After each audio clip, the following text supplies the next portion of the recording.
শুনেলেন যদি বলেন হালাল পদ্ধতি কি ওই জন্য তোমার স্ত্রী যদি বন্ধা হয় তুমি আর একটা বিবাহ করো যদি তোমার প্রথম স্ত্রীর বাচ্চা না হয় কিন্তু শব্দ আল্লাহ মধ্যখানে রেখেছেন দুটো বিয়ে করতে পারো কিন্তু যদি তোমাদের মনেতে সন্দেহ হয় দুটো বিবিকে আমি সমান চোখে দেখতে পারবো না তখন তোমাদের জন্য একটাই বিবি যথেষ্ট জোরে বলুন সুবহানাল্লাহ একটাই বিবি যদি মনে সন্দেহ হয় যাদের দুটো বউ আছে তারা শুনে যান যদি মসজিদে ফাঁস কাতারে নামাজ পড়ে আর যদি আপনি একটা বউকে 500 টাকা দামি শাড়ি আর একটা বউকে 300 টাকা দেন লেকে নিয়ে যান কবরে গিয়ে কেলানি ছাড়া আর কিছু পাবেন না 5 ওয়াক্তের নামাজি হলেও দুটো বউকে সমান চোখে দেখতে হবে যদি বলেন হুজুর প্রমাণ দেন আমার নবী বিশ্ব নবী জনাবে মুহাম্মদুর রাসূলুল্লাহ সকলে জোরে বলুন সাল্লাল্লাহু আলাইহি ওয়াসাল্লাম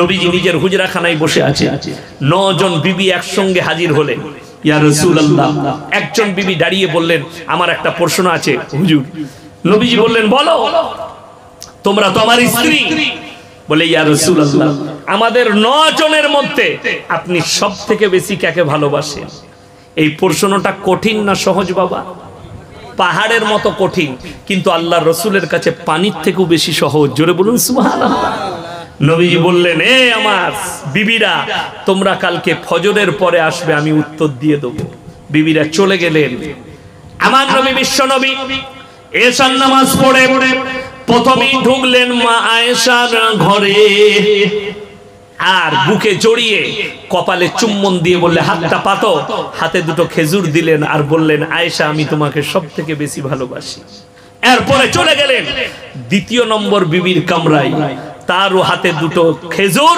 বুকে জড়িয়ে কপালে চুম্বন আর নবীজি বললেন আমি তোমাকে খুব ভালোবাসি এইভাবে 9 জন বিবির কামরায় গেছেন 9 জনের হাতেই দুটো করে খেজুর কপালে চুম্বন আর বুকে জড়িয়ে বলেছে আমি তোমাকে খুব ভালোবাসি ফজর হয়ে গেল নবীজি সাল্লাল্লাহু আলাইহি সাল্লাম ফজরের নামাজের পরে হুজরাখানায় বসে আছেন 9 জন বিবি হাজির ইয়া রাসূলুল্লাহ আপনি বলেছিলেন ফজরের পরে বলবেন আমাদের 9 জনের মধ্যে কাকে বেশি ভালোবাসেন নবীজি উত্তর দিলেন হে আমার বিবিরা শোনো রাতের অন্ধকারে আমি যার হাতে দুটো খেজুর দিয়েছি যার কপালে চুম্বন করেছি আমি তাকেই বেশি ভালোবাসি সব বিবিরা মনে মনে হাসছে আমাকে বেশি ভালোবাসে সাপও মরে গেল লাঠিও ভাঙলো না জোরে বলুন না সুবহানাল্লাহ আর আপনি এটা নবীজি আদর্শ দিলেন সমান চোখে দেখতে হবে এটা নবীজির দ্বারা পৃথিবীর বুকে আদর্শ ছড়ালো শুনেলেন আমাদের দেশে যারা বলছে লিগেল বউ দুটো রাখলে এটা বলছে চলবে না আমি আপনাকে প্রমাণ দেব কলকাতায় ঘরে একটা বউ মদের বারে আর একটা বউ রেখেছে ঘরে বিবি রেখে তারা পতিতালয়ে যাচ্ছে যারা 4টা করে মেয়ের সঙ্গে সম্পর্ক রেখেছে ওটা আমাদের দেশে জায়েজ আছে কিন্তু লিগেল বউ রাখলে জায়েজ নাই এই হারামখোররা নিজের বউ তো আছেই আছে অন্য মেয়ের সঙ্গে 5টা মেয়ের সঙ্গে আফের আছে সম্পর্ক আছে রাত কাটাই ওটা ওদের কাছে জায়েজ আছে কিন্তু কেউ যদি লিগেল দুটো বউ রাখে এটা হারাম নাউজুবিল্লাহ বলেন নাউজুবিল্লাহ বলেন আল্লাহ তাআলা হেফাজত করুন শুনে রেখে দেন শুধু তাই নয় আমার নবীজি সাল্লাল্লাহু আলাইহি সাল্লাম 1400 বছর আগে ভবিষ্যৎবাণী করলেন হে আমার সাহাবীরা শোনো এমন একটা যুগ এসে দাঁড়াবে বাঁদির পেটে কাজের মেয়ের পেটে মালিক পয়দা হতে শুরু হবে আজকে কিন্তু ভারত সরকার পার্লামেন্টে পাস হয়েছে সুপ্রিম কোর্ট রায় দিয়েছে নবান্ন থেকে সার্কুলার জারি হয়ে গেছে খবর নেন আপনার নেতাদের কাছ থেকে আমি মৌলভী ইয়াসিন বলে গেলাম নবান্ন থেকেও শুধু নয় গোটা ভারতবর্ষের যতগুলো রাজ্য আছে সব রাজ্য সার্কুলার জারি করে দিয়েছে কোন মেয়েরা পেট ভাড়া নিতে পারবে আর কোন মেয়েরা পেট ভাড়া দিতে পারবে জোরে বলুন নাউজুবিল্লাহ আমাদের দেশের একজন আর্টিস্ট তার নাম আমি উচ্চারণ করব না কেন সে মুসলিম আর্টিস্ট তার একটা ছেলে পয়দা হয়েছে জানেন কোথায় কোথায় তার বাঁদির পেটে 20 লক্ষ টাকা দিয়ে পেট ভাড়া করেছে তার বীর্য নিয়ে তার পেটে ভরা হয়েছে বাচ্চা হয়েছে এই বাচ্চাটা নাজায়েজ বাচ্চার হারাম বাচ্চা কেন মানুষের কাছে যখন অধিক পয়সা হবে সম্পদ চলে আসবে স্ট্যান্ডার্ডই চলে আসবে তখন মানুষ ওটাকেই আধুনিকরণ মনে করবে। নিজের বিবিদিকে স্মার্ট রাখার জন্য, বিবির শরীরকে সুন্দর রাখার জন্য কাজের মেয়ের পেটে, রাস্তায় একটা বাঁধির পেটে, রাস্তায় ঘুরে বেড়ালো একটা পাগলের পেটে বাচ্চা নিবে, কিন্তু নিজের স্ত্রীর পেটে বাচ্চা নিবে না। ওই নাজায়েজ বাচ্চাগুলো সমাজে প্রকাশ পাবে। আমার নবী সাল্লাল্লাহু আলাইহি সাল্লাম সাহাবীদের সামনে বসে আছেন। মুসান্নাফ ইবনে আবু শাইবা 40 নম্বর হাদিস। নবীজি সাহাবীরা কেনেছিলেন।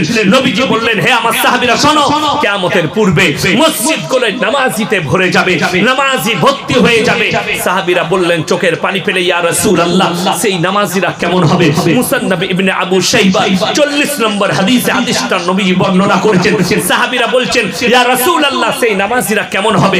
নবীজি বললেন, শোনো, তারা সুদ খাবে আর বড় বড় অট্টালিকা বাড়ি বানাবে আর তারা মসজিদ ভর্তি করে দেবে, কিন্তু তাদের নামাজ আল্লাহর বারগাহে কবুল হবে না।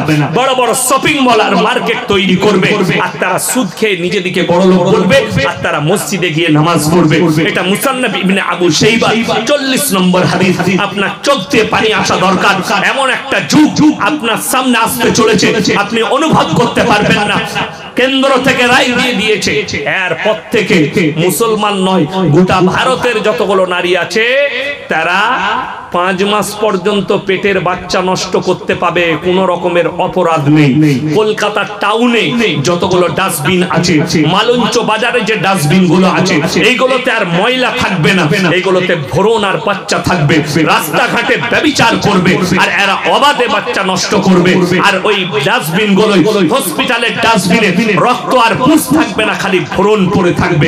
কুকুরের মতো রাস্তাঘাটে জিনা হবে, শুরু হয়ে গেছে। দেখিয়ে দেবো প্রত্যেকটা পার্কে জিনা চলছে, জিনা। ঠিক বললাম না ভুল বললাম? যদি এটা মিথ্যা বলে থাকি আপনাকে আমি প্রমাণ দেব। মোবাইল খুলেন, প্রমাণ পেয়ে যাবে।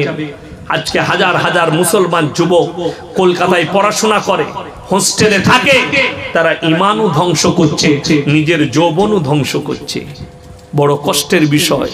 ডাক্তাররা পরামর্শ দিচ্ছে, সরকার আইন করেছে 18 বছরের আগে মেয়েদের ছেলেদের বিয়ে দিতে পারবে না। ছেলেরা, আপনারা জানেন, উলামারা জানে যারা আরবি কিতাব পড়েছে, আরবি কিতাবের মধ্যে আছে 9 বছর বয়স হলে একটা মেয়ে কিংবা ছেলে বালিগান করিবা, মানে বালিগ হব হয়ে যায়। যখন মেয়েটা 12 বছর বয়স আছে, ছেলে মেয়ে উভয়ই বাচ্চা ধারণ করার ক্ষমতা নিয়ে আসে। আজকে যারা বলছে না মুসলমান বারে বারে, এই নাজিয়া ইলাই খান হারামের আওলাদটা ये बोलचे मुसलमान 12-12 साल के बच्ची को निकाह करते हैं और बलात्कार करते हैं। जोरे बोलो नाउज बिल्लाह। বিয়ে করলে কখনো বলাৎকার হয়? আমি কিন্তু আইন থেকে বেরিয়ে গেছি। আমি যখন বিয়ে করেছিলাম আমার স্ত্রীর বয়স ছিল 13 বছর 8 মাস। ডাক্তাররা পরামর্শ দিচ্ছে কি অল্প বয়সে মেয়েদের বিয়ে দিলে শরীর নষ্ট হয়ে যায়, তাদের রক্ত থাকে না, বাচ্চা পুষ্টিকর হয় না। বলে না বলে না? ডাক্তারের পরামর্শ দিচ্ছে, আমি দেখছি তো মোবাইলে ফেসবুকে তাদের অনেক ডাক্তারের বক্তব্য দিচ্ছি, পুষ্টিকর হয় না। আগেকার মানুষ মূর্খ ছিল, 9 বছরে বিয়ে হতো, 11 বছরে বিয়ে হতো। সেই হারামখোরকে কানটা ধরে নিয়ে এসে দেখাবো। আমার দাদি শাশুড়ির বয়স হয়েছিল, বিয়ে হয়েছিল ওই 11 বছর 8 মাস থেকে 12 বছরের মধ্যে। কার বললাম? আমার দাদি শাশুড়ির। 7টা বিটি। কটা বিটি বললাম? কথা বলে না? 7টা আর 2টো বেটা। 7 আর 2 কত? 9টা। মৃত্যুর আগের দিন পর্যন্ত চশমা লাগেনি। জোরে বলুন সুবহানাল্লাহ। মৃত্যুর আগের দিন পর্যন্ত অসুস্থ ছিল না, যা খেত তাই হজম হতো। ঠিক বললাম না ভুল বললাম? এরকম আমি নয়, এখানে হাজারো আমার বাপের বয়সী লোক বসে আছেন। আমি বলবো আপনাদের বাপ দাদাদের বিয়ে ক বছর বয়সে হয়েছিল আপনারা ইমানদারির সঙ্গে বলবেন, ছোটতে না বড়তে? কথা বলেন। তখন ব্যভিচার কম ছিল ওই কারণে, তখন জিনা কম ছিল এটার কারণে, তখন বলাৎকার কম ছিল এটার কারণে। আজকে বেড়ে যাওয়ার কারণ হচ্ছে 18 বছরে এরা বালিগ রেখে দিয়েছে। এই 12 বছরে বালিগ হওয়ার পর থেকে 13 বছরে পা রাখছে। যৌন চাহিদা এলে এরা অবাধে মিলামিশা করছে, অবাধে মিলামিশা আর জিনা করছে, জিনায় লিপ্ত হচ্ছে। আপনি যতই বলেন যে হুজুর শিক্ষিত, শিক্ষিতরাই তো জিনা করছে।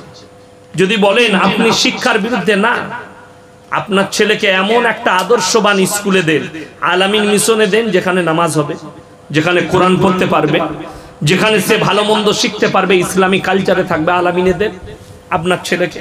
আপনি যে জায়গায় দিচ্ছেন বেঈমান আর কাফের তৈরি হবে, জিনায় লিপ্ত হবে, সমকামিতে লিপ্ত হবে।